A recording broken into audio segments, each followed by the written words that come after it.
أعوذ بالله من الشيطان الرجيم. بسم الله الرحمن الرحيم. ياسين والقرآن الحكيم إنك لمن المرسلين على صراط مستقيم. على صراط مستقيم. على صراط مستقيم. على صراط مستقيم.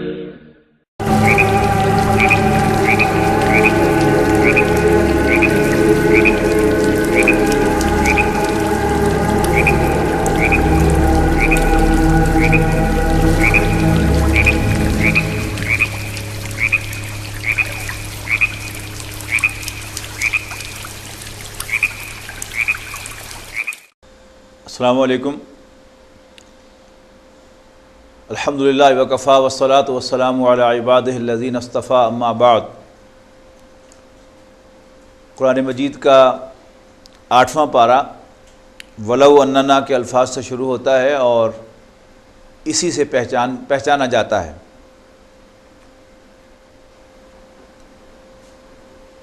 سورہ انعام 7ویں پارے سے شروع ہو چکی ہے اور اس کا ایک اہم مضمون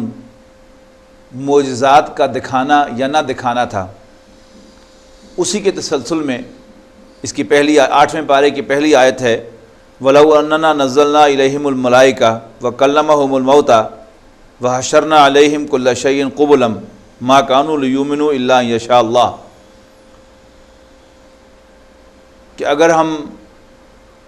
نازل کر دیں ان پر فرشتوں کو اور ان سے کلام کریں مردے آ کر اور ہم ان کے سامنے لا کھڑی کریں ہر شے، پھر بھی یہ ایمان نہیں لائیں گے سوائے اس کے کہ اللہ چاہے. وَلَٰكِنَّ أَكْثَرَهُمْ يَجْهَلُونَ، لیکن ان کی اکثریت نادان ہے. اس کے بعد سورہ انعام میں آیت نمبر 126 میں فرمایا گیا فَمَن يُرِدِ اللَّهُ أَن يَهْدِيَهُ يَشْرَحْ صَدْرَهُ لِلْإِسْلَامِ، کہ جس کے بارے میں اللہ تعالیٰ ارادہ فرمائے کہ اسے ہدایت دے دے تو اللہ تعالیٰ اسے اسلام پر انشراح صدر عطا فرما دیتا ہے. اس کے دل میں اس کے لیے کشادگی پیدا ہو جاتی ہے. وَمَن يُرِدْ أَن يُضِلَّهُ، اور جس کے بارے میں اللہ تعالیٰ فیصلہ فرمائے کہ اس کو بھٹکا دیا جائے، اس کو گمراہ کر دیا جائے، یعنی جو گمراہی کے لیے آپٹ کرتا ہے اور اللہ تعالیٰ کی طرف سے بھی اس کی سینکشن آ جاتی ہے کہ ٹھیک ہے اگر تمہیں گمراہی ہی چاہیے تو پھر یہ لو گمراہی، تو یجعل صدرہ ضیقا حرجا کانما یصعد فی السماء، تو اس کا سینہ اس طرح تنگ ہو جاتا ہے کہ جیسے وہ آسمان کی طرف اوپر چڑھ رہا ہو. کذالک یجعل اللہ الرجس علی الذین لا یؤمنون، اس طرح ان لوگوں پر جو ایمان نہیں لاتے اللہ تعالیٰ اپنا عذاب بھیجتا ہے. اس کے بعد آیت نمبر 131 میں ارشاد ہوا یا معشر الجن والانس، اے جنوں اور انسانوں، الم یاتکم رسول منکم، یعنی قیامت کے دن کہا جائے گا کہ کیا تمہارے پاس کبھی نہیں آئے تھے رسول تم ہی میں سے، یتلون علیکم آیاتی، تمہیں ہماری آیات سناتے ہوئے، وَيُنذِرُونَكُمْ لِقَاءَ يَوْمِكُمْ هَذَا، اور آج کے دن کی تمہاری اس ملاقات کو کے بارے میں وارن کرتے ہوئے. قالوا شہدنا علی انفسنا، تو اس روز وہ کہیں گے یس ہم اپنے خلاف گواہی دیتے ہیں. وغرتہم الحیات الدنیا، اصل بات یہ ہے کہ انہیں دنیاوی زندگی میں دھوکے میں ڈال دیا. وشہدوا علی انفسہم انہم کانوا کافرین، اور اس روز وہ خود اپنے خلاف گواہی دیں گے کہ یقیناً وہی انکار کرنے والے تھے. اس کے بعد ایک اصولی بات فرمائی کہ ذالک علم یکن ربک مہلک القری بظلم، اللہ تعالیٰ کی یہ سنت ہے کہ اللہ تعالیٰ کسی قوم کو ناحق ہلاک نہیں کرتا. واہلھا غافلون، اس حال میں کہ ان کے رہنے والے غافل ہوں. اس کا مطلب یہ ہے کہ اللہ تعالیٰ پہلے وارن کرتا ہے اپنے رسولوں کے ذریعے سے، اور جب اتمام حجت ہو جائے، اللہ تعالیٰ کے علم کے مطابق بات کرسٹل کلیئر ہو جائے اور پھر بھی لوگ انکار کر رہے ہوں، یعنی وہ جان بوجھ کر انکار کر رہے ہیں، غلط فہمی میں نہیں، تو پھر اللہ تعالیٰ ان پر عذاب بھیجتا ہے۔ اور والدین کے ساتھ حسن سلوک کرو، اور اپنی اولاد کو مفلسی اور ناداری کے ڈر سے قتل نہ کرو، ہم انہیں بھی رزق دیتے ہیں اور تمہیں بھی، اور ہر قسم کی بے حیائی خواہ وہ کھلی ہو یا چھپی اس سے قریب بھی نہ جاؤ، اور کسی جان کو جس کو اللہ نے محترم کیا ہو، حرام کیا ہو، قتل نہ کرو۔ ذالکم وصاکم بہ لعلکم تعقلون، یہ وہ چیزیں ہیں جن کی اللہ تعالیٰ تمہیں نصیحت فرماتا ہے تاکہ تم سینسیبل ہو جاؤ۔ مزید فرمایا وَلَا تَقْرَبُوا مَالَ الْيَتِيمِ إِلَّا بِالَّتِي هِيَ أَحْسَنُ، اور یتیم کے مال کے قریب نہ جانا مگر اچھے طریقے سے، یہاں تک کہ وہ بالغ ہو جائے، اور ناپ تول میں کمی نہ کرنا، پورا پورا ناپنا، پورا پورا تولنا۔ اور پھر فرمایا لا نکلف نفسا الا وسعها، ہم کسی بھی انڈیویجول کو، کسی بھی نفس کو جواب دہ نہیں ٹھہرائیں گے مگر اس کی وسعت کے مطابق۔ یہ اللہ تعالیٰ کی بہت بڑی مہربانی ہے کہ اللہ تعالیٰ کے ہاں اکاؤنٹیبلٹی قیامت کے دن انسان کی کیپیسٹی کے مطابق ہوگی۔ اگر بات واضح ہو گئی ہے تو اکاؤنٹیبلٹی سخت ہوگی، اگر کوئی کنفیوژن ہے تو اکاؤنٹیبلٹی نرم ہوگی۔ اگر اللہ تعالیٰ نے کسی کو اچھے حالات دیے ہیں، فیوریبل حالات دیے ہیں تو اکاؤنٹیبلٹی سخت ہوگی، اور اگر حالات انفیوریبل ہیں تو اکاؤنٹیبلٹی نرم ہوگی۔ اور پھر فرمایا جب بھی بات کہو عدل کی بات کہنا، خواہ تمہارے سامنے اپنے عزیز و اقارب ہوں اور تمہاری گواہی، تمہارا قول ان کے خلاف جا رہا ہو۔ پھر فرمایا وعدوں کو ایفا کرنا، پھر فرمایا ذالکم وصاکم بہ لعلکم تذکرون، یہ وہ باتیں ہیں جن کی اللہ تعالیٰ تمہیں نصیحت کرتا ہے تاکہ تم نصیحت اخذ کرو۔ وَأَنَّ هَذَا صِرَاطِي مُسْتَقِيمًا فَاتَّبِعُوهُ، اور یہ رہا میرا سیدھا راستہ تو اسی کی پیروی کرنا۔ وَلَا تَتَّبِعُوا السُّبُلَ، اور اس کو چھوڑ کر اور راستوں کی پیروی نہ کرنا۔ فَتَفَرَّقَ بِكُمْ عَنْ سَبِيلِهِ،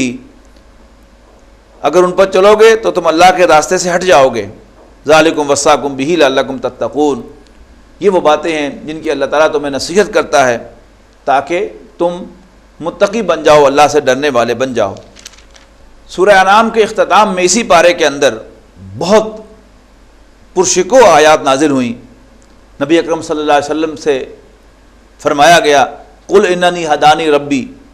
الی صراط مستقیم، اعلان کر دو، واضح کر دو کہ میرے رب نے تو یقیناً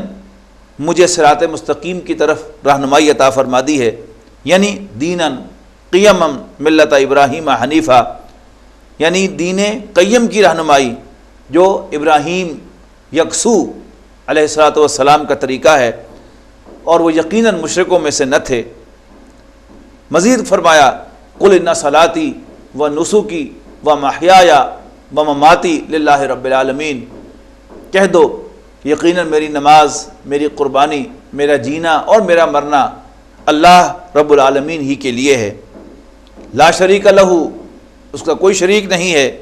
وبذالک امرت، اور مجھے اسی کا حکم ملا ہے، وانا اول المسلمین، اور میں فرما برداری کرنے والوں میں پہل کرنے والا ہوں۔ اور اس کے بعد پھر فرمایا کہ کیا تم اس سب کے باوجود مجھ سے توقع رکھتے ہو، مجھ سے تقاضا کرتے ہو کہ میں اللہ کو چھوڑ کر کسی اور کو چاہوں، جبکہ اللہ میرا بھی رب ہے اور ہر چیز کا بھی رب ہے۔ اس کے بعد سورہ اعراف کا آغاز اسی پارے میں ہوا۔ آغاز میں حروف مقطعات آئے، الف لام میم صاد، کتاب انزل الیک فلا یکن فی صدرک حرج منہ لتنذر بہ وذکری للمؤمنین، یہ کتاب ہے جو آپ کی طرف نازل کی گئی ہے اے نبی صلی اللہ علیہ وسلم، پس آپ کے دل میں اس سے کوئی تنگی نہ ہو، اور اس لیے نازل کی گئی ہے تاکہ اس کے ذریعے سے آپ خبردار کریں اور یہ اہل ایمان کے لیے ایک نصیحت بن جائے۔ پھر فرمایا اتبعوا ما انزل الیکم من ربکم، پیروی کرو اے لوگو، اے ایمان والو، اس کی جو تمہاری جانب تمہارے رب سے کی طرف سے نازل کیا گیا ہے۔ ولا تتبعوا من دونہ اولیاء، اور اللہ کو چھوڑ کر، اپنے رب کو چھوڑ کر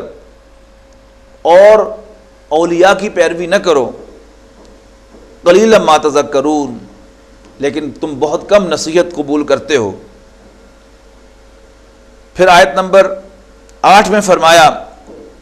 والوزن یومئذ الحق،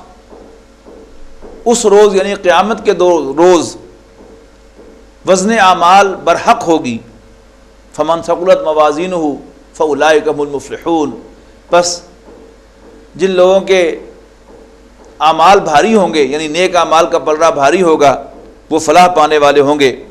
جبکہ وہ لوگ کہ جن کے نیک اعمال کا پلڑا ہلکا ہوگا، بس یہ وہ لوگ ہوں گے کہ جو اپنے آپ کو گھاٹے میں ڈالیں گے، اس لیے ہماری آیات پر زیادتی کیا کرتے تھے۔ اب آیات پر زیادتی جو ہے یہ بڑا اہم مضمون ہے جو اس صورت کے اندر آ رہا ہے۔ اللہ تعالیٰ کا بھی حق ہے اور اللہ تعالیٰ کی آیات کا بھی حق ہے۔ اللہ تعالیٰ کی آیات کا حق ہے کہ انہیں مانا جائے، اسی طرح اللہ تعالیٰ کی آیات کا حق ہے خاص طور پر جو آیات نازل ہوتی ہیں قرآن مجید کی شکل میں یا وحی کی شکل میں، کہ ان کی پیروی کی جائے، اور اگر اللہ تعالیٰ کی آیات کا انکار کیا جائے تو گویا ان آیات کی حق تلفی ہے، ان پر ظلم ہے، اور اگر اللہ تعالیٰ کی وحی کا انکار کیا جائے یا اس کی پیروی نہ کی جائے تو یہ بھی وحی خداوندی اللہ تعالیٰ کی آیات کی حق تلفی ہے، تو اسے یہاں پر باقاعدہ ظلم قرار دیا گیا ہے۔ اس کے بعد سورہ اعراف کے دوسرے رکوع سے قصہ آدم و ابلیس شروع ہوتا ہے۔ وَلَقَدْ خَلَقْنَاكُمْ ثُمَّ صَوَّرْنَاكُمْ ثُمَّ قُلْنَا لِلْمَلَائِكَةِ اسْجُدُوا لِآدَمَ، اور ہم نے اے انسانوں تمہیں پیدا کیا، پھر تمہاری صورتیں بنائیں، پھر ہم نے فرشتوں سے کہا کہ آدم کو سجدہ کرو، فَسَجَدُوا إِلَّا إِبْلِيسَ، تو ان سب نے سجدہ کیا سوائے ابلیس کے۔ ابلیس اگرچہ فرشتوں میں تھا نہیں، لیکن اپنی عبادت اور ریاضت کی وجہ سے، اپنے علم کی وجہ سے، اور ماضی میں جنات نے جو فساد کیا تھا اس فساد کو رفع کرنے میں کنٹریبیوشن کی وجہ سے اللہ تعالیٰ نے اسے آؤٹ آف ٹرن پروموٹ کر کے فرشتوں میں شامل کر دیا تھا، اس نے انکار کر دیا۔ اللہ تعالیٰ نے جواب دل بھی فرمائی، قال ما منعک اللہ تسجد اذ امرتک، کہ اے شیطان تمہیں کس چیز نے روکا، اس کا اصل نام عزازیل تھا، عزازیل تجھے کس چیز نے روکا کہ تو آدم کو سجدہ نہ کرے جبکہ میں نے تمہیں حکم دیا تھا، میں تمہارا رب ہوں۔ یاد رہے کہ قرآن مجید میں اگرچہ وقفے سے قصہ آدم و ابلیس زیر بحث آیا ہے، پہلے پارے میں، اور پھر یہاں پر 8ویں پارے میں، پھر 14ویں پارے میں، پھر 15ویں میں، 16ویں میں، اور پھر سورہ صاد کے اندر 23ویں پارے میں یہ واقعہ بیان ہوا ہے، لیکن اس واقعے کی سب سے زیادہ تفصیل یہیں سورہ اعراف میں 8ویں پارے کے اندر آئی ہے۔ تو اللہ تعالیٰ نے پوچھا کہ تجھے کس چیز نے روکا کہ تو آدم کو سجدہ نہ کرے جبکہ میں جو تیرے رب ہوں نے تمہیں حکم دیا تھا ایسا کرنے کا؟ تو اس نے جواب میں کہا کہ انا خیر منہ، میں اس سے بہتر ہوں، خلقتنی من نار و خلقتہ من طین، اے اللہ تو نے مجھے آگ سے پیدا کیا اور آدم کو مٹی سے پیدا کیا، اور آگ سپیریئر ہے، یعنی آج کی زبان میں بھی ہم یہ کہہ سکتے ہیں کہ میں ورڈ آف انرجی سے بلونگ کرتا ہوں اور وہ میٹیریل ان نیچر ہے، لہذا میں سپیریئر ہوں۔ اور اس کی بھی اصل حقیقت ہمیں سمجھ لینی چاہیے کہ شیطنت اور انسانیت یہ دو کردار ہیں کہ جو قصہ آدم و ابلیس کے ذریعے سے اللہ تعالیٰ ہمیں بتاتا ہے کہ ایک یہ کردار ہے، ایک یہ کردار ہے۔ One is my favourite, the other is my condemned character. اچھا، اب جو بھی نافرمان ہوتا ہے بالعموم وہ واضح الفاظ میں یہ نہیں کہا کرتا کہ میں تیری نافرمانی نہیں کرتا۔ اب شیطان کے ان الفاظ کا اگر تجزیہ کیا جائے کہ تو نے آدم کو مٹی سے پیدا کیا، مجھے آگ سے پیدا کیا، تو در حقیقت وہ کہنا یہ چاہتا تھا کہ اللہ تیرا حکم تو سر آنکھوں پر ہے، لیکن چونکہ تیرا یہ حکم غلط تھا لہذا میں اس کی اطاعت اس لیے نہیں کی، ورنہ حکم ٹھیک ہوتا تو سر آنکھوں پر تھا۔ اور یہی اصل میں فساد ہوتا ہے نافرمانی کے بیک گراؤنڈ میں، کہ انسان کوئی نہ کوئی بہانہ بنا کر، کوئی نہ کوئی سٹینڈ لے کر نافرمانی کرتا ہے۔ اب اس پر اللہ تعالیٰ نے فرمایا فاہبط منہا فما یکون لک ان تتکبر فیہا، نکل جا، دفع ہو جا، یعنی وہ جو اصل اونچا مقام تھا اس کا، اس سے اس کو نکال دیا گیا، اور اس بنا پر کہ اس نے تکبر کیا وہاں پر رہتے ہوئے، اور اللہ تعالیٰ نے اس پر واضح کیا کہ تمہیں زیب نہیں دیتا تھا کہ تم اس مقام پر رہتے ہوئے، یعنی میرے جو قریب فرشتے ہیں ان میں شامل ہو کر، اور خاص طور پر اس اعتبار سے کہ میں تمہیں آؤٹ آف ٹرن پروموشن دی تھی، تم تکبر کا مظاہرہ کرتے۔ اس پر عزازیل نے یعنی شیطان نے اللہ تعالیٰ سے ایک اور ریکویسٹ کی، وہ یہ تھی انظرنی الی یوم یبعثون، کہ اللہ مجھے بھی ذرا موقع دے دے اپنا پوائنٹ ثابت کرنے کا، اپنا پوائنٹ پروف کرنے کا، کہ قیامت تک کے دن کے لیے کہ میں ثابت کر سکوں کہ انسان اس منصب کا اہل نہیں ہے کہ جس منصب پر تو اسے فائز کر رہا ہے۔ اللہ تعالیٰ نے فرمایا جا انک من المنظرین، تجھے مہلت دی جاتی ہے۔ اب شیطان نے پھر اللہ تعالیٰ سے مخاطب ہو کر فرمایا قال فبما اغویتنی لاقعدن لهم صراطک المستقیم ثم لآتینہم من بین ایدیہم ومن خلفہم وعن ایمانہم وعن شمائلہم ولا تجد اکثرہم شاکرین، کہ اللہ جس کو پروموٹ کرنے کے لیے، جس کو عزت دینے کے لیے، جس کو خلافت عطا کرنے کے لیے تو نے مجھے راستے سے ہٹا دیا ہے، اب میں بھی ان کا شکار کرنے کے لیے تیرے صراط مستقیم پر ڈیرا لگاؤں گا۔ یہ بہت اہم لفظ ہے صراط مستقیم، یعنی وہی سیدھا راستہ قرآن مجید جس کو پڑھ کر ہم اپنی منزل کی طرف جاتے ہیں، راہ ڈھونڈتے ہیں، راہ پاتے ہیں، ہدایت حاصل کرتے ہیں، اسی پر ڈیرا لگائے بیٹھا ہوا شیطان ہے۔ اور شاید یہی وجہ ہے کہ سورہ نحل کے اندر نبی اکرم صلی اللہ علیہ وسلم کو خطاب کر کے واحد کے صیغے میں فرمایا کہ اذا قرأت القرآن فاستعذ باللہ من الشیطان الرجیم، جب بھی قرآن مجید پڑھو تو اس سے پہلے شیطان مردود سے اللہ کی پناہ ضرور مانگ لیا کرو۔ تو وہ حکم نہ صرف رسول اللہ صلی اللہ علیہ وسلم کے لیے ہے بلکہ یہ حکم ہم سب کے لیے ہے کہ ہم قرآن مجید پڑھنے سے پہلے شیطان مردود سے اللہ کی پناہ ضرور حاصل کر لیں۔ تو اس نے کہا کہ جس کے لیے تو نے مجھے راستے سے ہٹایا ہے، پھر میں ان پر حملہ آور ہوں گا، ان کے سامنے سے، ان کے پیچھے سے، ان کے دائیں سے اور ان کے بائیں سے، اور اے میرے رب تو ان میں سے اکثر کو شکر گزار نہیں پائے گا۔ تو اللہ تعالیٰ نے فرمایا نکل جا یہاں سے، مذمت کے ساتھ اور راندہ درگاہ ہو کر۔ پھر ساتھ یہ بھی واضح فرما دیا لمن تبعک منہم لاملأن جہنم منکم اجمعین، جو کوئی بھی تیری پیروی کرے گا تو میں تم سب سے جہنم کو بھر دوں گا۔ اور پھر آدم علیہ السلام سے مخاطب ہو کر فرمایا وَيَا آدَمُ اسْكُنْ أَنْتَ وَزَوْجُكَ الْجَنَّةَ، آدم تم اپنی بیوی کے ساتھ جنت میں رہو، سکونت اختیار کرو، اور جہاں سے چاہو کھاؤ، لیکن وَلَا تَقْرَبَا هَٰذِهِ الشَّجَرَةَ فَتَكُونَ مِنَ الظَّالِمِينَ، لیکن دیکھنا، یعنی کوئی مخصوص درخت کی طرف اشارہ کیا یا کسی مخصوص شے کی طرف اشارہ کیا، لیکن دیکھنا اس درخت کے قریب نہ جانا، اگر ایسا کرو گے تو ظالموں میں سے ہو جاؤ گے۔ فَوَسْوَسَ لَهُمَا الشَّيْطَانُ، پھر شیطان نے ان کے دلوں میں وسوسہ اندازی کی، ان دونوں کے دلوں میں، اور وسوسہ اندازی کی لِيُبْدِيَ لَهُمَا مَا وُرِيَ عَنْهُمَا مِنْ سَوْآتِهِمَا، تاکہ ان کی شرمگاہیں ایک دوسرے پر ایکسپوز کر دے۔ وَقَالَ، اور کہا تمہیں پتہ ہے تمہارے رب نے تمہیں اس درخت کے پاس جانے سے کیوں منع کیا ہے، اور کیوں منع کیا ہے؟ اور پھر خود ہی جواب دیا اس لیے کہ تم کہیں فرشتے نہ بن جاؤ، مزید کہا اور اس لیے کہ تم یہاں کہیں پکے نہ ہو جاؤ، یعنی اس نے پہلے ان سے کہا ہوگا کہ یہ جو اللہ تعالیٰ نے تمہیں ایک بات کہی ہے کہ تم اشرف المخلوقات ہو، تمہارا کیا خیال ہے واقعی ایسا ہے؟ جبکہ فرشتوں کو دیکھو، وہ ودن نو ٹائم ایک جگہ سے دوسری جگہ جا سکتے ہیں، اپنی شکل بدل سکتے ہیں، جبکہ تم کچھ بھی نہیں کر سکتے۔ اور یہ دیکھو اللہ تعالیٰ نے تمہارے ساتھ کیا عجیب معاملہ کیا ہے، ایک طرف تمہیں کہا ہے کہ تم اشرف المخلوقات ہو، اور ایک طرف تمہیں کہا ہے کہ تم جنت میں رہو، لیکن ساتھ ہی ساتھ وہ جو اصل درخت ہے کہ جس سے اگر انسان کھائے تو وہ فرشتہ بن جاتا ہے اور اس کو جنت میں رہنے کا گرین کارڈ مل جاتا ہے، اس کو پھر وہاں سے کوئی نکال نہیں سکتا۔ تو اس سے تمہیں اللہ نے منع کر دیا ہے۔ پھر مزید کہا قسم کھا کر کہ میں تمہارا بڑا خیر خواہ ہوں۔ تو آدم علیہ السلام اور حوا سلام علیہا اس کے چکر میں آ گئے۔ فدلہما بغرور فلما ذاقا الشجرۃ، لہذا جو ہی انہوں نے اس درخت میں سے چکھا، بدت لہما سوآتہما، تو ان کی شرمگاہیں ایکسپوز ہو گئی۔ فطفقا یخصفان علیہما من ورق الجنہ، اور وہ جنت کے درختوں کے پتوں سے اپنے جسموں کو ڈھانپنے لگے۔ وناداہما ربہما الم انہکما عن تلکما الشجرۃ واقل لکما ان الشیطان لکما عدو مبین، تو ان کے رب نے انہیں پکارا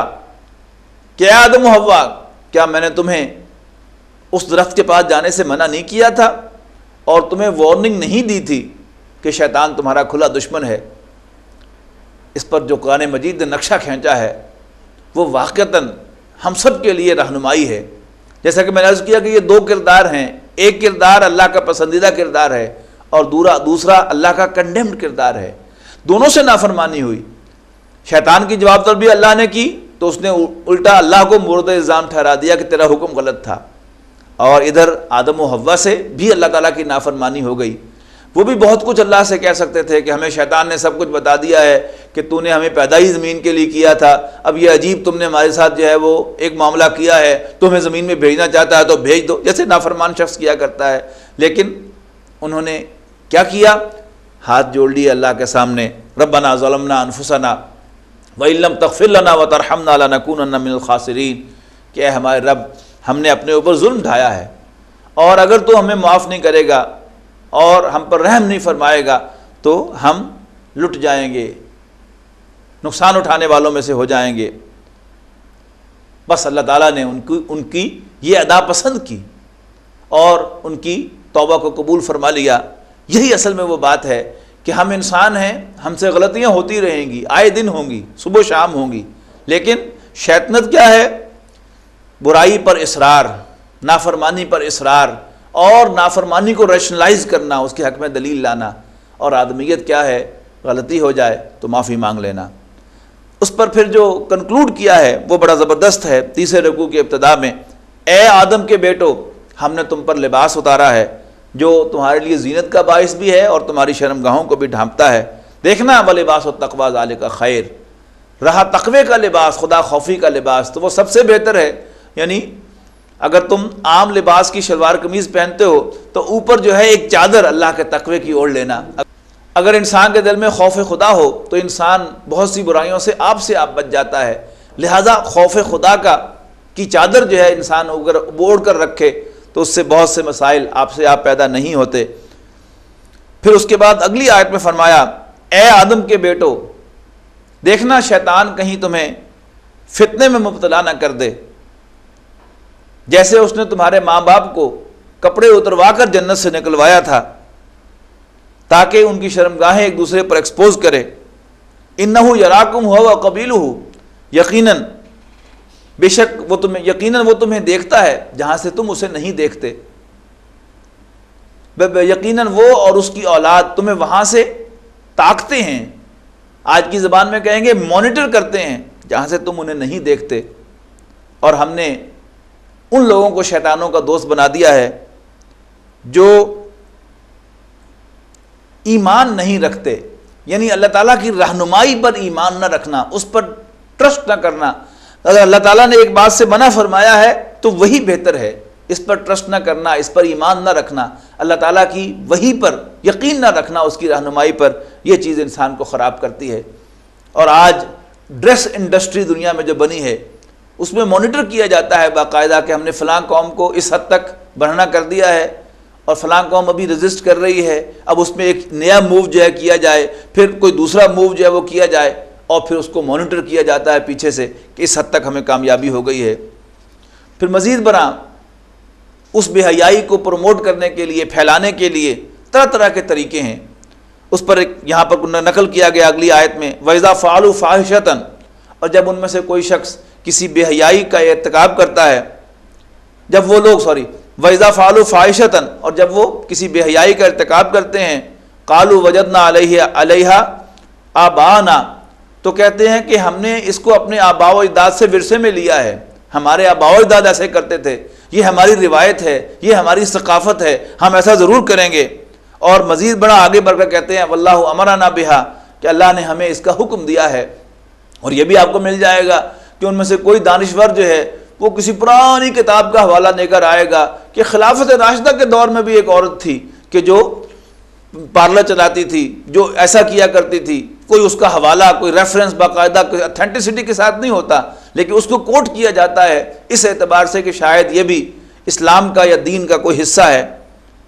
آخر میں جواب دیا قل ان اللہ لا یامر بالفحشاء، ان پر واضح کر دو کہ اللہ کبھی بے حیائی کا حکم نہیں دیتا۔ اتقولون علی اللہ ما لا تعلمون، کیا تم اللہ کے بارے میں وہ بات کہتے ہو جس کا تمہیں علم نہیں ہے۔